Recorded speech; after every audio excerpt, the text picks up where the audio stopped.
ఈరోజు నూతన కార్యక్రమాలు ప్రారంభించడానికి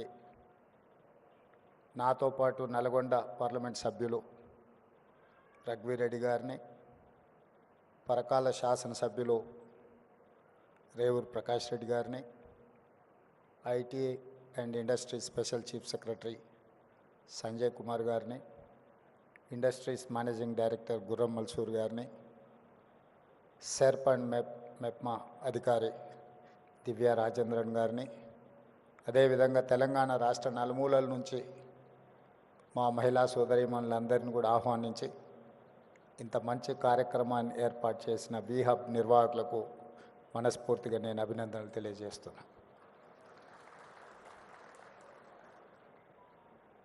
మహిళా శక్తి, ఇందిరా మహిళా శక్తి 1967లో ఇండియా చైనా యుద్ధం జరిగినప్పుడు మహిళా శక్తిని ప్రపంచానికి శ్రీమతి ఇందిరాగాంధీ గారు చూపించారు.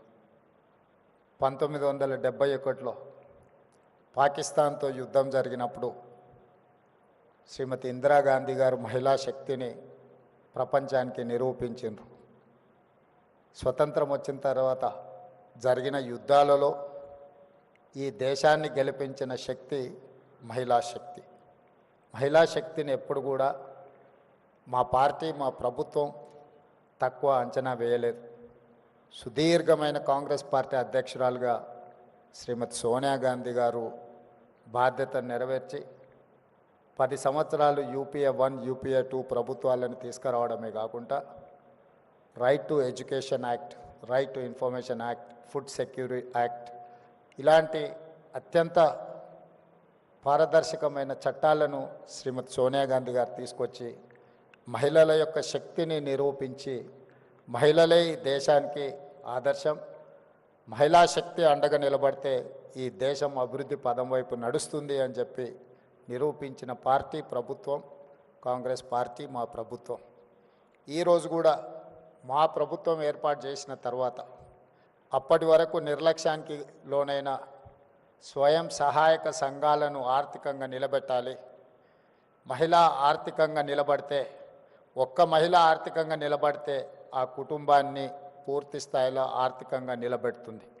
అలాంటి ఒక మహిళ కుటుంబాన్ని నిలబెడితే 1 కోటి మంది మహిళలు తెలంగాణలో ఆర్థికంగా నిలబడి 1 కోటి మంది మహిళలు కోటీశ్వరులు అయితే తెలంగాణనే ఈ దేశానికి ఆదర్శం అవుతుంది. ఈ దేశాన్ని ఆర్థికంగా నిలబెట్టాలి అని అంటే తెలంగాణ రాష్ట్రం $1 ట్రిలియన్ ఎకానమీకి అభివృద్ధి చెందాలి అని అంటే 1 కోటి మంది మహిళల్ని కోటీశ్వరులను చెయ్యాలన్న లక్ష్యంతో ఈరోజు మా ప్రభుత్వం పనిచేస్తుంది. అందులో భాగంగానే ఈరోజు ఇంతమంది మహిళల్ని ఇక్కడికి పిలిపించి ఇక్కడ ఇంత మంచి కార్యక్రమాన్ని ఏర్పాటు చేసి ప్రోత్సహించే పనిచేస్తున్నాం. మీ అందరికీ తెలిసి ఇక్కడికి వచ్చిన మహిళలకు గతంలో మీరందరూ పండుగకు అమ్మగారింటికి వెళ్ళాలన్నా, ఇంకేదైనా కార్యక్రమాలకు అమ్మవారిని దర్శించుకోవాలంటే ఇంట్లో బస్ ఛార్జీలు అడగాలి.